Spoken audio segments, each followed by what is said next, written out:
बिस्मिल्लाहिर्रहमानिर्रहीम। अस्सलाम वालेकुम अज़ीज़ तलबा, मेरा नाम रईस अहमद है। मैं आपका दोहम जमात रियाजी का उस्ताद हूँ। अज़ीज़ तलबा, पिछले लेक्चर के अंदर हमने खासियत तलाज़ुम उसको पढ़ा, यूनियन की खासियत तलाज़ुम। आज के लेक्चर में हम तकाते की खासियत तलाज़ुम उसे हम पढ़ते हैं और यूनियन की तकाते पे खासियत तकसीमी उसे भी हम पढ़ते हैं। तो आइए बढ़ते हैं हम वाइट बोर्ड की जानिब। आइए आज हम चौथी खासियत है तकाते की खासियत तलाज़ुम, इसे हम साबित करते हैं और मिसाल से इसकी वजाहत करते हैं। तकाते की खासियत तलाज़ुम, जिसे हम एसोसिएटिव प्रॉपर्टी ऑफ इंटरसेक्शन के नाम से जानते हैं, कोई से तीन सेटों ए, बी और सी के लिए साबित करें कि अगर हमारे पास तीन सेट कोई भी हों, ए, बी और सेट, इनकी कोई भी कीमत हो, इसके लिए हमने साबित करना है ए तकाते बी। पहले हमने ए और बी का तकाते और इसका जो जवाब है उसका अगर हम तकाते सी से लें, और फिर पहले बी और सी का तकाते अगर हम इसका ए के साथ तकाते लें, दोनों का जवाब आपस में बराबर साबित करना है। तो आइए अब हम इसके सबूत की तरफ बढ़ते हैं। इसको साबित करने के लिए हम फर्ज कर लेंगे इस सारे का x कोई रुकन है, उसके बाद हम इसे खोल देंगे और खोलने के साथ हम ये लिखेंगे हर एक का अलग अलग से रुकन है। तो आइए अब हम साबित कर फर्ज करें कि x रुकन है a तकाते b तकाते c का। तो हम इसे लिख सकते हैं, अगर ये तकाते का रुकन है तो x रुकन होगा a तकाते b का और ये रुकन होगा सी सेट का, क्योंकि तकाते के अंदर हम वो अरकान लिखते हैं जो दोनों में मुश्तरक होते हैं। इसका मतलब x ए तकाते बी में भी था और x सी के अंदर था, तभी x इन दोनों का रुकन होगा। हम यहाँ पे ऐसे भी लिख सकते हैं, x रुकन है ए का और x ये रुकन होगा बी का और x रुकन है सी का। अब हम क्या करते हैं बेटा जी, पहले हमने इन दो का लिखा हुआ था आपस में इकट्ठा करके। अब हम ऐसा भी कर सकते हैं, इन दो को इकट्ठा करके लिख सकते हैं। तो हम यहाँ पे लिखते हैं कि x रुकन है ए का और x रुकन है बी तकाते सी का। मजीद हम इसे लिख सकते हैं, अगर x ए का रुकन है और x बी तकाते सी का रुकन है, तो हम यहाँ पे लिख सकते हैं x रुकन होगा ए तकाते बी तकाते सी का। इसका मतलब ये हुआ, हमने तो ये कहा था कि x जो है वो रुकन आ रहा है, x रुकन है ए तकाते बी तकाते सी का, लेकिन हमने यहाँ पे देखा कि x वही x रुकन आ रहा है ए तकाते बी तकाते सी का। इसका मतलब ये हुआ कि हमने जिसका x रुकन लिखा था वो इसका तहती सेट है। तो हम यहाँ पे लिख सकते हैं कि ए तकाते बी तकाते सी ये तहती सेट है किसका, ए तकाते बी तकाते सी, इसका ये तहती सेट है। इसको हम नाम देते हैं मसावात एक। आइए अब हम फर्ज कर लेते हैं राइट हैंड साइड उसका कोई रुकन। हमने यहाँ पे फर्ज किया, फर्ज करें कि y कोई रुकन है ए तकाते बी तकाते सी का। अगर y इन तमाम का रुकन है तो हम यहाँ पे लिख सकते हैं y रुकन होगा ए का, क्योंकि तकाते के अंदर वो तमाम अरकान होते हैं जो सब में मुश्तरक होते हैं। तो y अगर ए का रुकन है तो y रुकन होगा बी तकाते सी का। मजीद अगर हम लिखना चाहें तो हम लिख सकते हैं y रुकन है ए का और y रुकन होगा बी का और y रुकन होगा सी का। हम पहली दो को इकट्ठा कर दें तो हम यहां पे लिख सकते हैं y रुकन है a तकाते b का और y रुकन है c का।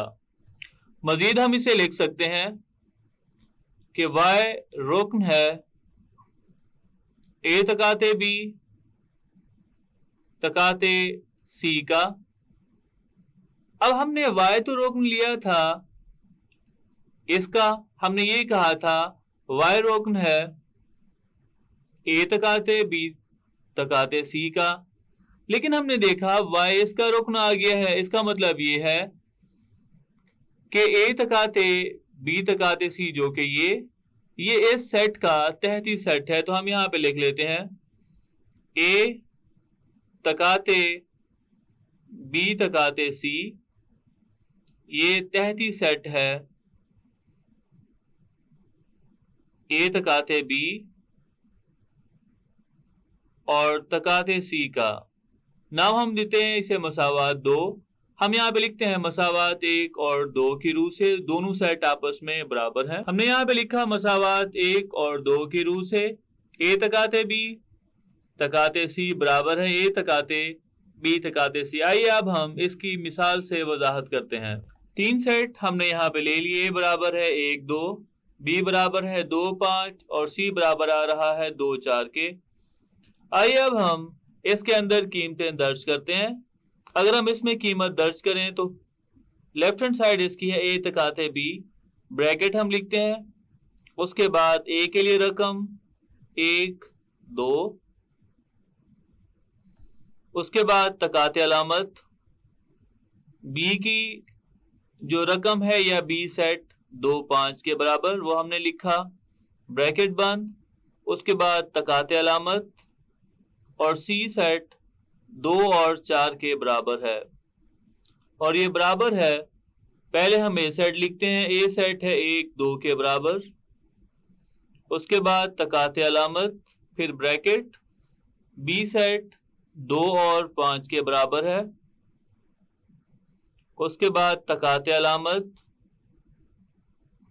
और c सेट 2 और 4 के बराबर आ रहा है।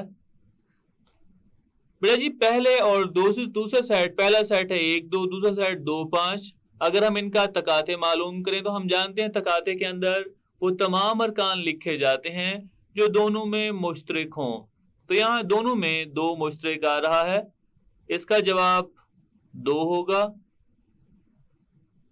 फिर तकाते अलामत, आगे सेट है उसके अंदर अरकान 2 और 4 हैं, ये बराबर है 1 2, उसके बाद तकाते अलामत, इन दोनों का जवाब भी 2 ही होगा क्योंकि दोनों के अंदर मुश्तरक अरकान सिर्फ 2 ही है।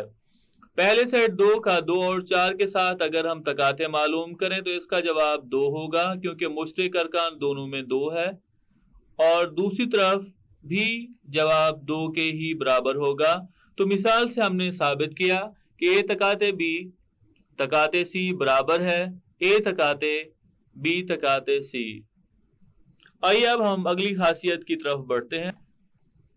यूनियन की तकाते पर खासियत तकसीमी, या इंग्लिश में हम कहते हैं distributive property of union over intersection. कोई से 3 सेटों a b और c के लिए साबित करें कि a यूनियन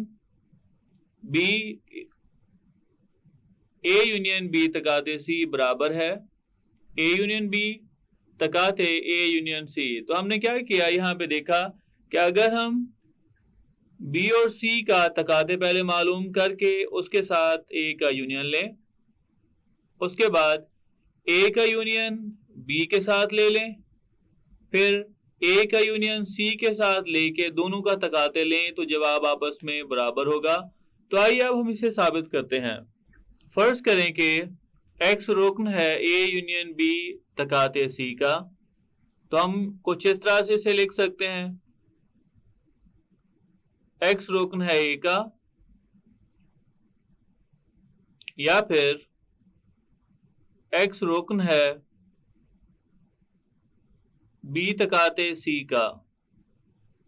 मजीद हम इसे लिखना चाहें तो हम इस तरह से लिख सकते हैं, x रुकन है a का, या फिर x रुकन है b का और x रुकन है c का। हमने ऐसा इस वजह से लिखा है कि x b और c का, x रुकन है c का। हमने ऐसा इस वजह से लिखा है क्योंकि तकाते के अंदर हम जानते हैं कि अगर तकाते के अंदर वो अदद लिखा जाता है जवाब के अंदर जो दोनों के अंदर मुश्तरक हो, तो इसका मतलब ये है कि अगर x मौजूद है इनके तकाते के अंदर तो x पहले सेट में भी होगा और x दूसरे सेट में भी होगा। अब हम क्या करते हैं, x को सेट b और x को सेट c के साथ लिख लेते हैं।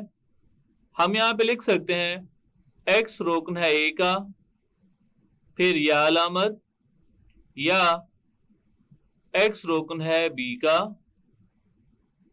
और x रुकन है a का, या x रुकन है b का।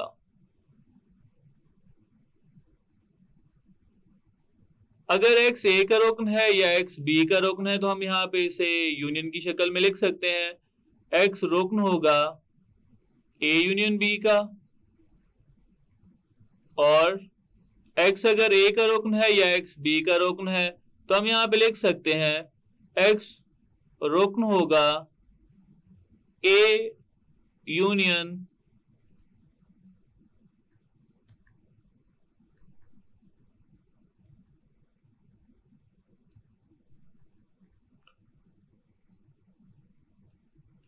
इन्हें हम ब्रैकेट में लिखें। उसके बाद x रुकन है a का या x रुकन है, यहाँ पे आएगा मजीद x अगर a का रुकन है या फिर x b का रुकन होगा। उसके बाद लिखेंगे और x a का रुकन होगा या x रुकन होगा c का।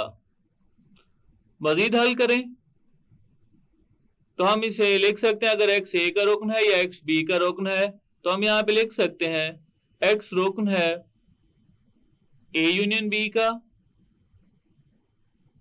और अगर x a का रुकन है या x c का रुकन है तो हम लिख सकते हैं x रुकन होगा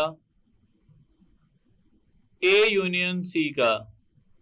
मजीद हम इसे लिख सकते हैं x रुकन होगा a यूनियन b का,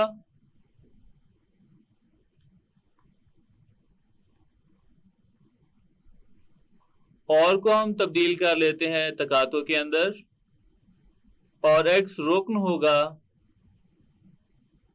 a यूनियन c। अब यहां पे हमने ये लिखा था सवाल के अंदर कि x तो इसका रुकन है लेकिन x इसका भी रुकन आ गया। इसका मतलब ये है हमने जिसका रुकन फर्ज किया था वो इसका तहती सेट है, तो हम यहां पे लिख लेते हैं a यूनियन b तकाते c, ये तहती सेट है a union b तकाते a union c का। नाम देते हैं इसे मसावात a का। अब हम फर्ज करते हैं कि y रुकन है a union b तकाते a union c का, तो हम यहां पे लिख सकते हैं y रुकन होगा a यूनियन b का, और y रुकन होगा a यूनियन c का। मजीद हम इसे लिख सकते हैं y अगर a यूनियन b का रुकन है तो हम यहाँ पे लिख सकते हैं y या तो a का रुकन होगा या y b का रुकन होगा, और यहाँ पे भी हम लिख सकते हैं y अगर a यूनियन c का रुकन है तो हम यहाँ पे लिख सकते हैं y या तो a का रुकन होगा। यूनियन की तारीफ के मुताबिक अगर कोई दोनों का एलिमेंट है, अगर यूनियन की तारीफ के मुताबिक हम ये कहते हैं कि अगर दो सेटों का यूनियन मालूम करना चाहते हैं तो या उसमें अरकान पहले सेट के होंगे या दूसरे के होंगे या दोनों के मौजूद होंगे। तो हम यहाँ पे ये लिख सकते हैं y या तो a का रुकन होगा या फिर y रुकन होगा C का। वादे तौर पर यहाँ पे y A का रुकन यहाँ पे भी आ रहा है और यहाँ पे भी आ रहा है। हम दोनों में से मुश्तरक ले लेते हैं, तो हम यहाँ पे लिख सकते हैं y रुकन है A का या y रुकन है B का और y रुकन है C का। मजीद हम लिख सकते हैं y रुकन है A का या फिर y रुकन है B तकाते C का। मजीद हम इसे ऐसे भी लिख सकते हैं y रुकन है A यूनियन B तकाते C का। सवाल के अंदर तो हमने लिखा था कि y रुकन है A union B तकाते A union C का, लेकिन हमने जाहिर किया है कि y रुकन आ रहा है A यूनियन B तकाते C का। इसका मतलब ये है जो हमने फर्ज किया था वो इसका तहती सेट है। तो हम यहाँ पे लिखते हैं A union B तकाते A union C, ये तहती सेट है A यूनियन B तकाते C का। नाम देते हैं इसे मसावात 2 का। मसावात 1 और 2 की रूह से पहला सेट दूसरे का तहती सेट है, दूसरा पहले का। अगर दो सेट एक दूसरे के तहती सेट हों तो वो एक दूसरे के बराबर होते हैं, क्योंकि वो एक दूसरे के गैर वाजिब तहती सेट होते हैं। मसावात 1 और 2 की रूह से हम यहाँ पे लिख सकते हैं A यूनियन B तकाते C ये बराबर है A union B तकाते A union C के। ये हमने साबित करना था और हमने साबित कर लिया। आइए चंद एक मिसालों से हम इसकी वजाहत करते हैं। एक मिसाल से इसकी वजाहत करते हैं। हम उसके लिए 3 सेट अपनी तरफ से फर्ज करते हैं। 3 सेट मैंने यहाँ पे लिखे, A बराबर है 1 2, B बराबर है 2 5, C बराबर आ रहा है 2 4 के। तो आइए अब हम इसकी लेफ्ट हैंड साइड के अंदर ये कीमतें दर्ज करें। तो हम यहाँ पे लिख सकते हैं A है 1 2, इसके बाद यूनियन B की कीमत लिखें तो वो 2 5 है। उसके बाद तकाते C की कीमत 2 और 4 के बराबर, ब्रैकेट बंद। मजीद हम यहाँ पे लिख सकते हैं 1 2, उसके बाद यूनियन। इन दोनों का अगर हम तकाते लें तो इसके अंदर सिर्फ एक ही अदद आएगा जो कि 2, क्योंकि दोनों के अंदर 2 मुश्तरक है। इन दोनों का यूनियन लें तो जवाब होगा 1 और 2 के बराबर। आइए अब हम इसकी राइट हैंड साइड के अंदर कीमतें दर्ज करते हैं। नाम दें इसे अगर मसावात 1 का। इसकी राइट हैंड साइड है A यूनियन B, तो हम यहाँ पे लिखते हैं पहले ब्रैकेट। A बराबर आ रहा है 1 और 2 के, उसके बाद यूनियन B हमने लिखा है 2 और 5 के बराबर, ब्रैकेट बंद। उसके बाद तकाते A यहाँ पे किसके बराबर आ रहा है 1 और 2 के, ब्रैकेट शुरू में लगाते हैं। उसके बाद यूनियन C है 2 और 4 के बराबर। आइए अब हम इसे हल करते हैं। पहले 2 का अगर हम यूनियन मालूम करें तो जवाब होगा 1 2 और 5। इसके बाद तकाते अलामत, आगे हम यहाँ पे लिखेंगे 1 2 और 4। अगर हम इन दोनों का तकाते मालूम करें तो जवाब 1 और 2 के बराबर होगा। इसको मसावात 2 का नाम दे दें। आखिर में हम लिख सकते हैं मसावात 1 और 2 की रूह से A यूनियन B तकाते C बराबर है A union B तकाते A union C। तो ये था हमारा आज का लेक्चर, जिसके अंदर हमने तकाते की खासियत तलाज़ुम, उसके बाद यूनियन की तकाते पे खासियत तकसीमी को पढ़ा। उम्मीद करता हूँ आज का लेक्चर आपको समझ आया होगा। मिलते हैं अगले लेक्चर में।